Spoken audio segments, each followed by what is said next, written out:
the 27th of November, and exactly 30 years ago, the clock strikes 12, church bells ring, sirens blare, workers down tools, factories, mines, and shops empty as the streets fill up with dance and hope.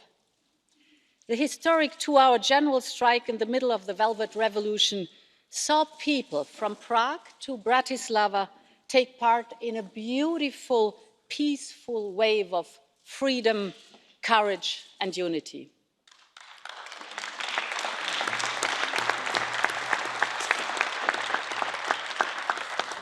For me, these 2 hours go to the heart of what the European Union has always meant. It is not only about parties and politics, rules or regulations, markets or currencies. It is ultimately, and above all else, about people and their aspirations. It is about people standing together for their liberty, for their values, simply for a better future. There is one quote from the great Václav Havel, one of the heroes of 1989, that stands out for me when I look ahead to the future. He said, "Work for something because it is good, not just because it stands a chance to succeed." I chose this quote because over the next 5 years, our union will embark together on a transformation which will touch every part of our society and of our economy. And we will do it because it is the right thing to do, not because it will be easy.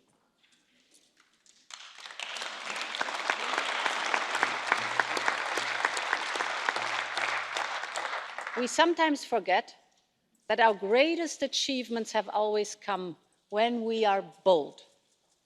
We were bold when we sought peace where there was pain. We were bold when we created a single market and a single currency. We were bold when we welcomed part of our European family that had been out in the cold for too long. But in the last years, we had to focus on the here and now, managing crisis after emergency, fighting to keep our unity and solidarity intact. If we have emerged stronger in that time, and I believe we have, it is in great part thanks to the leadership and conviction of my predecessor, Jean-Claude Juncker, a great European. He has devoted his heart, his soul and his life to our union, and his legacy speaks for himself. Jean-Claude, merci de nous tous.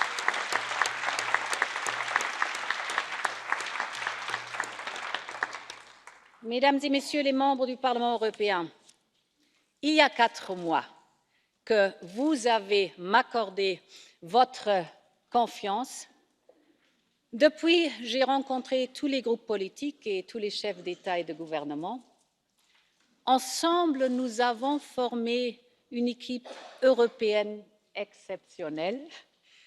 Vous, les membres du Parlement, avez auditionné chacun d'entre nous. Je vous avais promis de vous écouter, et c'est exactement ce que j'ai fait, et je continuerai de le faire, accompagnée de Maroš Šefčovič et tous les autres membres du collège. Nous avons souvent été d'accord, et oui, parfois nous n'étions pas d'accord, mais ça, c'est la démocratie à l'œuvre. Aujourd'hui, ici, au cœur de cette démocratie européenne, je demande votre soutien pour un nouveau départ de l'Europe.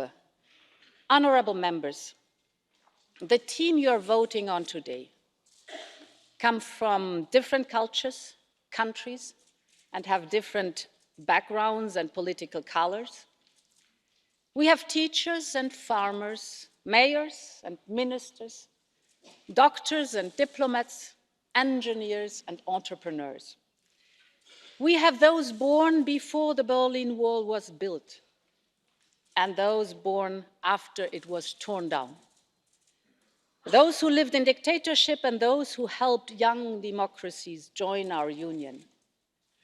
It is a team with almost almost as many women as men, only one woman away from gender balance. This shows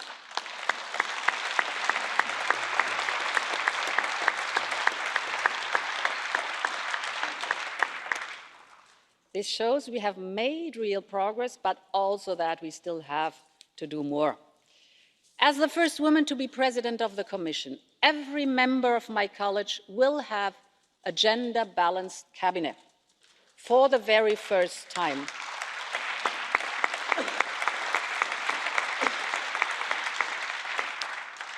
And by the end of our mandate, we will have gender equality at all levels of management for the very first time, and this will change the face of the Commission. Every member of my team will bring their own personal stories and perspectives on Europe. They will have their own policies and priorities to manage, but all together, we will be one team that works in the common European interest. We will be one team that works with this House and with member states to tackle our generation's defining challenges. We are ready, but most importantly, Europe is ready. My message is simple. Let's get to work.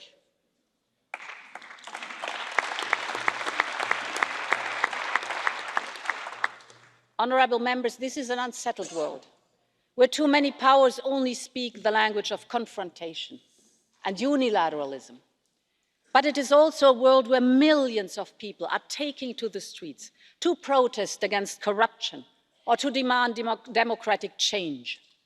The world needs our leadership more than ever to keep engaging with the world as a responsible power, to be a force for peace and for positive change. We must show our partners at the United Nations that they can rely on us as a champion of multilateralism. We must demonstrate to our friends in the Western Balkans that we share the same continent, we share the same history, we share the same culture, and we will share the same destiny. Our door remains open.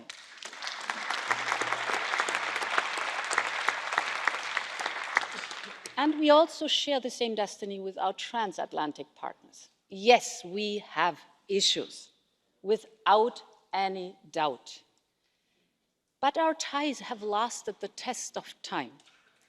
While we're speaking, thousands of students, researchers, entrepreneurs, artists continue to build zillions of friendships, business contacts, and science projects. These myriad of fine threads woven together make a bond that is stronger than any individual point of discord. Countries from the east to west, from south to north, need Europe to be a true partner. We can be the shapers of a better global order. This is Europe's vocation, and it's what European citizens want. And I'm happy to have such an experienced diplomat as Josep Borrell on our team, working alongside with Jutta Urpilainen, Olivier Varhelyi and Janez Lenarčič. They will do an invaluable job together. We will invest in alliances and coalitions to advance our values. We will promote and protect Europe's interest through open and fair trade. We'll strengthen our partners through cooperation, because strong partners make Europe strong too. My Commission will not be afraid to speak the language of confidence, but it will be our way, the European way. This is the geopolitical Commission that I have in mind and that Europe urgently needs. Honourable members, if there's one area the world needs our leadership, it is on protecting our climate. This is an existential issue for Europe and for the world. How can it not be existential when 85% of people in extreme poverty live in the 20 countries most vulnerable to climate change? How can it not be existential when we see Venice underwater, Portugal's forests on fire, Lithuania's harvests cut by half because of droughts? This has happened before without any question, but never with that frequency and with that intensity. And we do not have a moment to waste anymore on fighting climate change.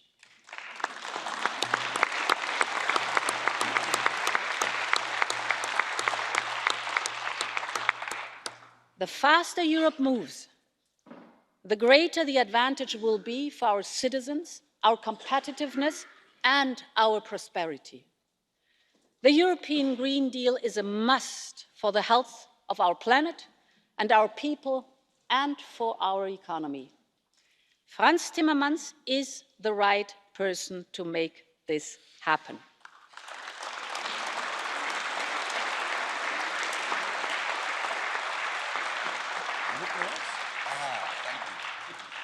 And I'm delighted that he will be supported by Kadri Simpson, Adina Valean, and many others. The European Green Deal is our new growth strategy. It will help us cut emissions while creating jobs. At the core of it will be an industrial strategy that enables our business, big and small, to innovate and to develop new technologies while creating new markets. We will be global standard setters. This is our competitive advantage, and it's the best way to ensure a level playing field. But all of this has to serve the European people. They want and expect Europe to act on climate and environment, but they also need affordable, clean and secure energy. They need to be skilled to work on the jobs of tomorrow. They need to commute to these new jobs or to be connected from home. And we have to make sure that those needs are fulfilled in a sustainable way. It is a generational transition towards climate neutrality by mid-century. But this transition must be just and inclusive, or it will not happen at all.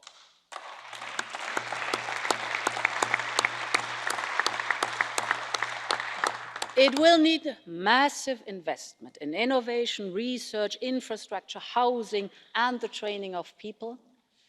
It will require public and private investments at the European and at national levels. And once again, Europe is already leading the way. The European Union will mainstream climate financing throughout its budget, but also throughout capital markets and the entire investment chain. In regions that will have to make a bigger step than most, we will support people and businesses with a targeted just transition mechanism. It will cut across different funds and instruments and attract private investment we need. To help us achieve this, the European Investment Bank will be a trusted partner. I'm particularly happy that the progress it has made to strengthen its role as European Climate Bank is obvious. This will boost investment in European technologies and solutions the world is looking for. But there is more to do. We only account for approximately 9% of the global emissions. We have to bring the world with us. And this is already happening from China to Canada, through to California. Others are working with us on their own emission trading system.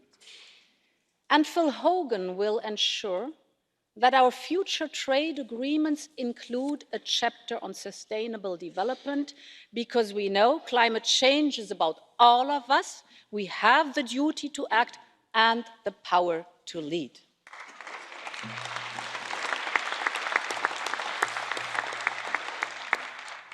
Meine Damen und Herren, die Digitalisierung ermöglicht Dinge, die noch vor einer Generation undenkbar waren. weltweit miteinander kommunizieren, Zugang zu Informationen, Fortschritte in Medizin, Umweltschutz, Mobilität, Inklusion. Es gibt keine Zukunft ohne Digitalisierung. Und Margarete Vestager ist diejenige, die uns auf diesem Weg weiterbringen wird.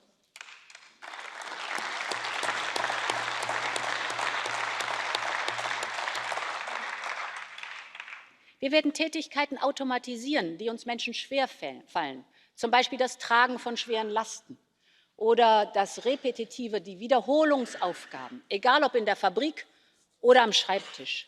Aber das hat auch etwas Gutes. Das wird uns Zeit schenken. Zeit für das, was uns Menschen auszeichnet und was Computer eben nicht können. Empathie und Kreativität. Der Pflegeroboter kann zum Beispiel beim Umbetten helfen. Und die Digitalisierung kann bei den Verwaltungsaufgaben helfen. Aber immer mit einem Ziel, nämlich damit Pflegepersonal wieder Zeit hat, das zu tun, was wirklich wichtig ist, nämlich mit den Patienten sprechen und für sie da sein. Digitalisierung wird uns ermöglichen, effektiver und effizienter mit Ressourcen umzugehen, weil wir alles ganz genau werden aussteuern können, Wasserverbrauch, Energie und all die wertvollen Ressourcen unseres Planeten. Ja, die Digitalisierung wird unsere Gesellschaft, unsere Wirtschaft, unsere Verwaltung von Grund auf verändern, und sie tut es ja schon bereits heute. Um die großen Chancen zu nutzen, aber um auch die Risiken zu adressieren, müssen wir klug ausgleichen, da wo der Markt es nicht kann. Wir müssen sowohl unseren europäischen Wohlstand, aber auch unsere europäischen Werte schützen. Wir müssen unseren eigenen europäischen Weg gehen, auch im digitalen Zeitalter. Wie wollen wir das konkret machen? Erstens, wir müssen Schlüsseltechnologien beherrschen und in Europa besitzen. Und dazu gehören mit Sicherheit Quantencomputer, künstliche Intelligenz, Blockchain und kritische Chiptechnologien. Damit uns das aber gelingt, damit wir diese vorhandenen Lücken schließen können, müssen wir das zusammen angehen, da wo wir dann immer stark sind. Also lasst uns unsere Ressourcen bündeln, unser Geld, unsere Forschungskapazitäten, unser Wissen, auch unsere große Fähigkeit der Umsetzung dann in die Praxis. Wir haben das schon einmal getan beim Supercomputer. Europa ist derzeit dabei, auf dem Weltmarkt einen der 3 leistungsstarken Rechner zu erwerben. Das ist klasse, dass wir ihn bekommen, aber ich möchte, dass wir ihn in der nächsten Generation als Europäer selber bauen. Das muss unser Ziel sein.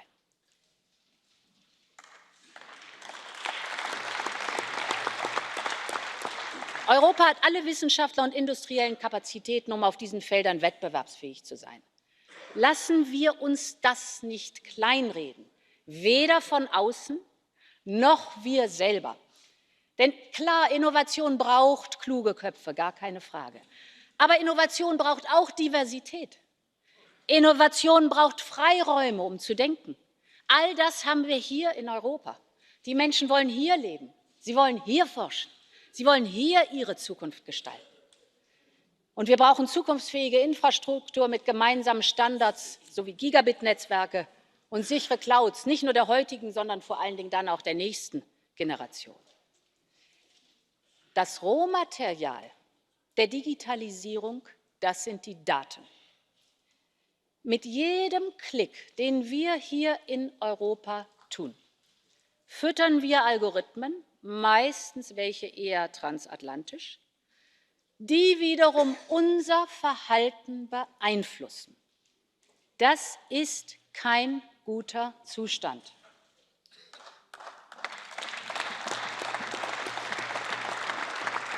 Und deshalb, so wie wir das bei der Datenschutzgrundverordnung getan haben, nämlich den Rahmen gesetzt haben für die Welt, und das konnte nur Europa tun, so müssen wir dieses auch bei der künstlichen Intelligenz tun. Weil wir in Europa vom Menschen her denken, nicht vom Markt und dem Geld, nicht vom Staat her, sondern vom Menschen her.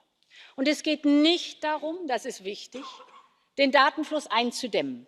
Es geht darum, dass wir die Regeln setzen, wie verantwortungsvoller Umgang mit Daten geht. Denn für uns Europäer, hat der Schutz der digitalen Identität absolute und oberste Priorität. Uns ist das wichtig.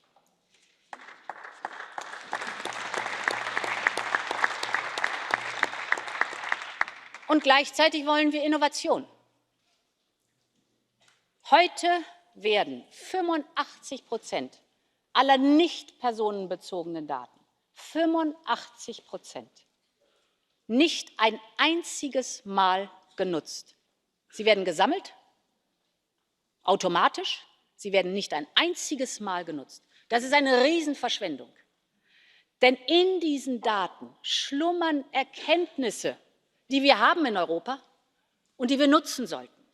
Wir müssen deshalb einen Rahmen beschreiben, damit Regierungen und Unternehmen Daten teilen und in einem sicheren Pool zur Verfügung stellen können. Ich kann mir keine kompetentere Person vorstellen als Thierry Breton, um dazu eine Datenstrategie zu entwickeln.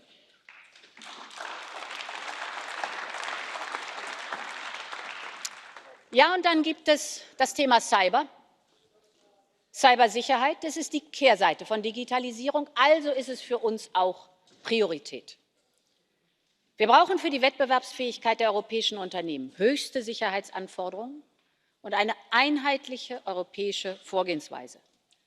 Dazu müssen wir Wissen über die Gefahren teilen, nicht need to know, aber need to share. Wir sollten eine gemeinsame Plattform schaffen, gewissermaßen eine erweiterte Cybersicherheitsagentur. Nur so stärken wir das Vertrauen in die vernetzte Wirtschaft und nur so erhöhen wir die Resilienz gegen alle Arten von Risiken. Das kann uns alles gelingen, wenn wir gemeinsam vorgehen, wenn wir auf unseren europäischen Werten aufbauen. Und dann bin ich zuversichtlich, dass Europa auch im digitalen Zeitalter eine führende Rolle spielen wird. Das kann Europa. Honourable members, Europe has a lot to be proud of. We are the world's trading superpower. We rank first globally in exporting manufactured goods and services. We are the largest source and destination of foreign direct investment anywhere in the world. Our industry is world-class in high-value sectors, for instance, making a third of the world's space satellites. And our companies are at the cutting edge, holding 40% of the world's renewable technology patents. We should harness this transformation power of the twin digital and climate transition to strengthen our own industrial base and our innovation potential. This can only be done through investment. And honourable members, we have to scale up. For years, we invest less in innovation than our competitors do.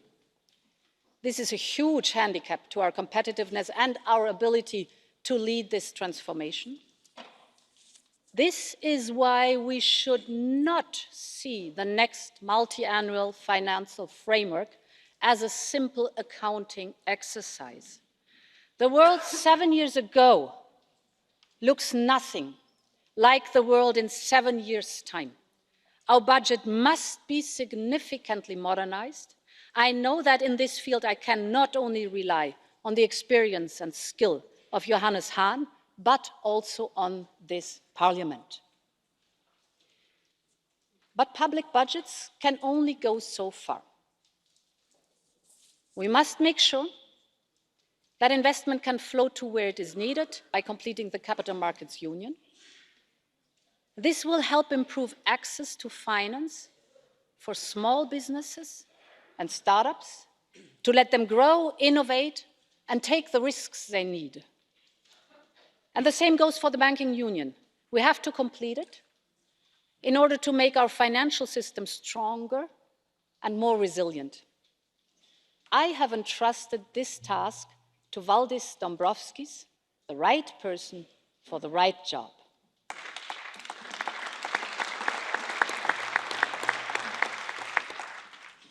He will make sure our economy works for people. Quality jobs, equal opportunities, fair working conditions, and inclusion. He knows that we need sound public finances for sustainable growth. And he will drive our competitiveness and our sustainability. They go hand in hand. We should never forget that competitive sustainability has always been at the heart of our social market economy. We just called it differently. Think of the family-owned business all across our European Union. They were not built on solely shareholder values or the next bonuses. They were built to last, to pass down generations, to provide a fair living for the employees. They were built on passion for quality, tradition, and innovation. The things we make today may have changed, but we must rediscover our competitive sustainability, dear friends here in this high house. It was in this spirit that each and every member state committed to the United Nations Sustainable Development Goals. And it is in this spirit that Paolo Gentiloni will oversee the implementation of the goals.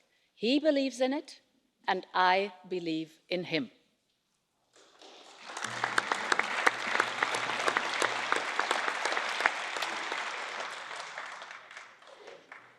The European economy has recovered from one of the worst economic and financial crises since the end of the Second World War. The labour market remains strong and unemployment continues to fall. However, with clouds forming on the horizon, Europe should prepare for what is ahead. We need to rely on what makes us strong, our single market, our single currency. It is high time to complete our economic and monetary union, to deliver growth and jobs by increasing macroeconomic resilience. We must use the flexibility allowed under the Stability and Growth Pact to give the time and the space for our economies to grow. And at the same time, we must support member states with targeted investments and structural reforms. I cannot think of a better person to lead this work than Elisa Ferreira.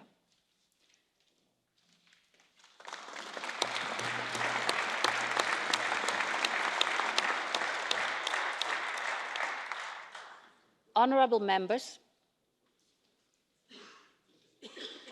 last month, 39 people lost their lives in the back of a lorry after having been trafficked through at least 4 European countries. It is a tragedy that a mother in Vietnam receives a message from her daughter in Europe that she does not have room to breathe. For those 39 people, for their mothers, fathers, and friends, we all agree that this should never, ever happen.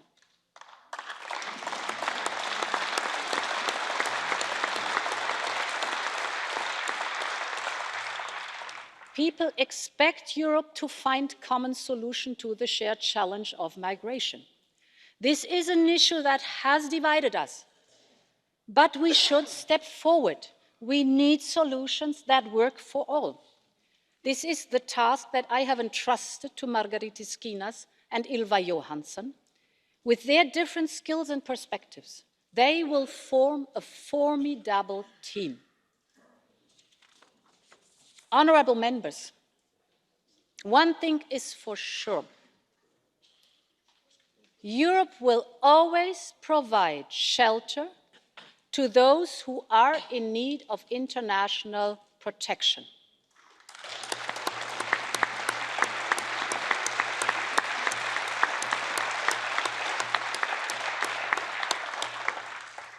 And it is in our interest that those who stay are integrated in our society. But we also have to ensure that those who have no right to stay return home.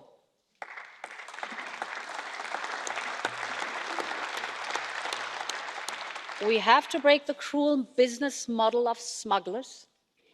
We must reform our asylum system, never forgetting our values of solidarity and responsibility.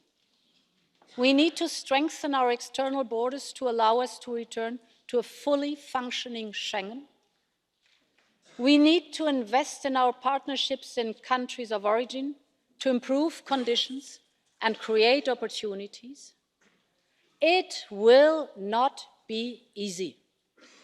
But let us remember the words of Václav Havel. It is the good thing to do.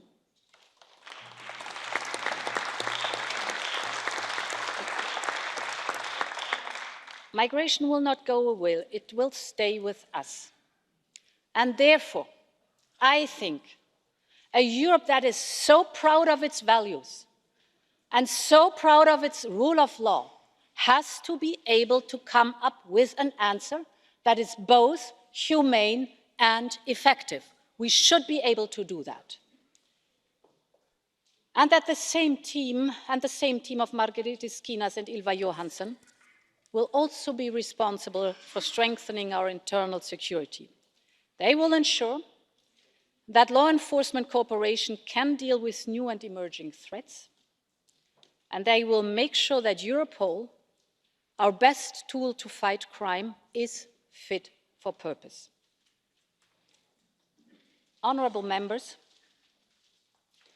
when I was a girl living in Brussels, my little sister died of cancer at the age of 11.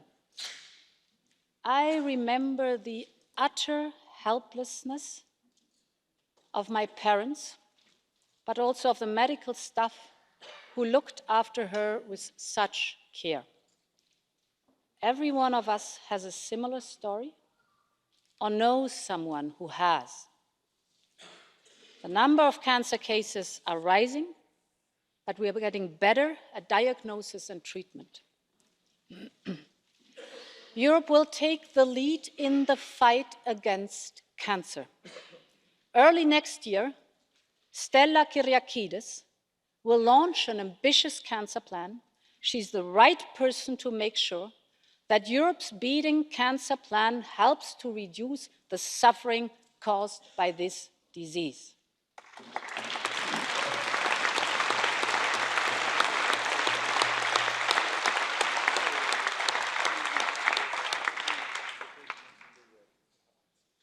The point is that Europe needs to care for the things people care about. People care about the future of our children and our society. Culture and education are what link our history with our future. This is what makes us unique. Our soul, our culture, our diversity, our heritage. And I know that with Maria Gabriel, it is in safe hands. This is why I'm happy to announce that her portfolio will be renamed Commissioner for Innovation, Research, Culture, Education and Youth.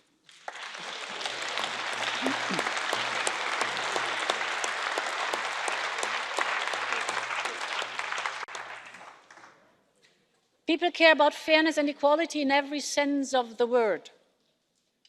This is why I chose Nicolas Schmit to be in charge of implementing our European Pillar of Social Rights and fighting poverty from childhood onwards. He will put forward a framework to ensure that every worker in our union has a fair minimum wage.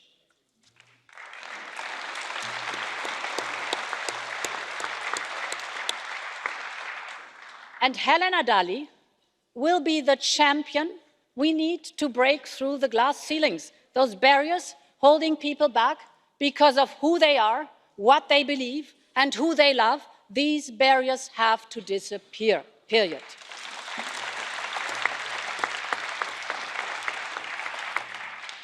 People care about their rights, values, and freedoms. The rule of law is our foundation, can never be compromised.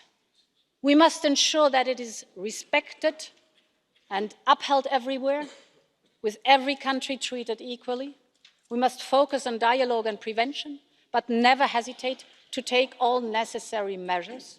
We need experience and engagement, and Vera Jourova and Didier Reynders are the right people exactly for that.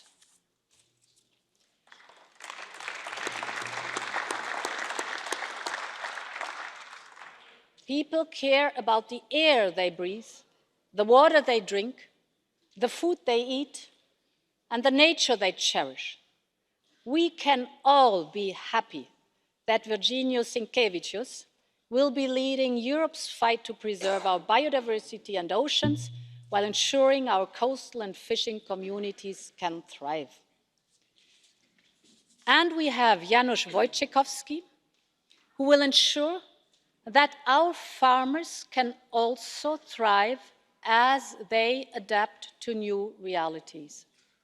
The twin transitions, climate and digitalization, will bring changes for all. But let there be no doubt, farming will remain a valued part of our culture and our future. We need a sustainable farm-to-fork strategy, from capital access to young farmers to the fact that imported food products from third countries must comply with the European Union's environmental standards.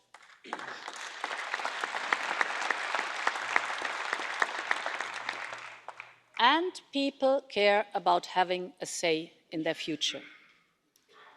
The turnout in this year's European election was the highest in a quarter of a century.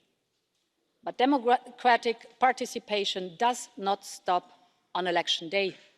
We will mobilize Europe's best energies from all parts of our Union, from all institutions, from all walks of life, to engage in the Conference on the Future of Europe. It should be inclusive for all institutions and citizens, and the European Parliament should have a leading role. From the Commission side, Dubravka Šuica, an experienced member of this House, will work closely with you to make this a success.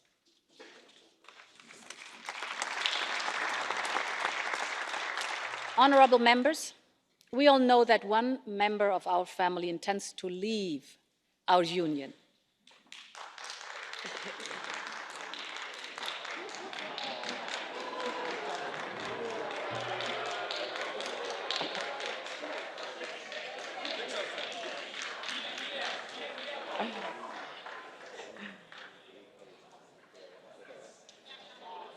A vast majority of this House seems to be happy about the fact that a very, very, very small group in this House would not be able to clap as loud anymore.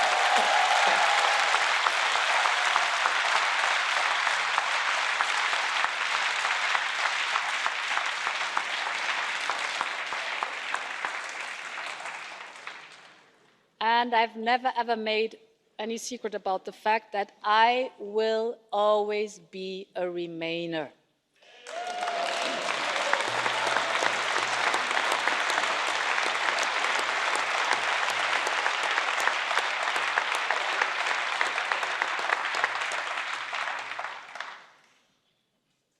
We will respect the decision taken by the British people. We will work closely together to find solutions to common challenges, especially on security matters. But one thing has to be absolutely clear. Whatever the future holds, the bond and the friendship between our people are unbreakable.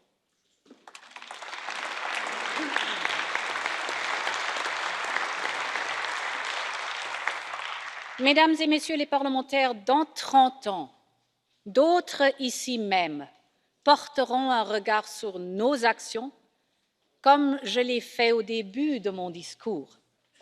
Que diront-ils? Cela dépend de ce que nous ferons ensemble. Si nous faisons bien notre travail, l'Europe de 2050 sera le premier continent du monde neutre en carbone et elle sera une puissance de premier plan dans la numérique. Elle restera l'économie qui réussit le mieux à assurer l'équilibre entre le marché et le social. Et elle sera chef de file dans la résolution des grands enjeux mondiaux. Le chemin est ardu, mais la tâche n'est pas facile. Mais ensemble, nous pouvons le faire. Inspirons-nous de cet esprit optimiste et volontaire d'il y a 30 ans, qui a fait tomber le rideau de fer.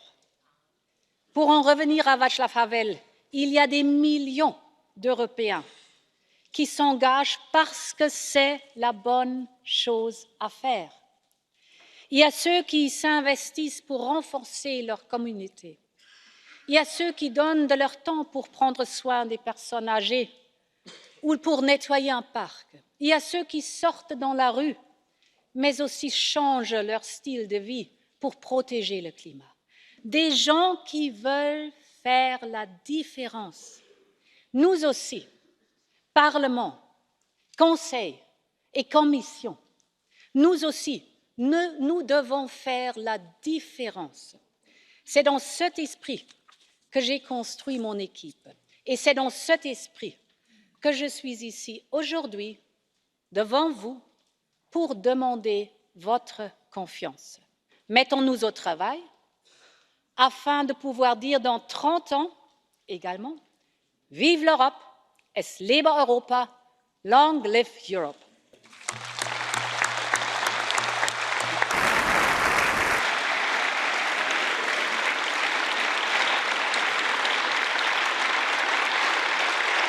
Très bien, très bien, très bien.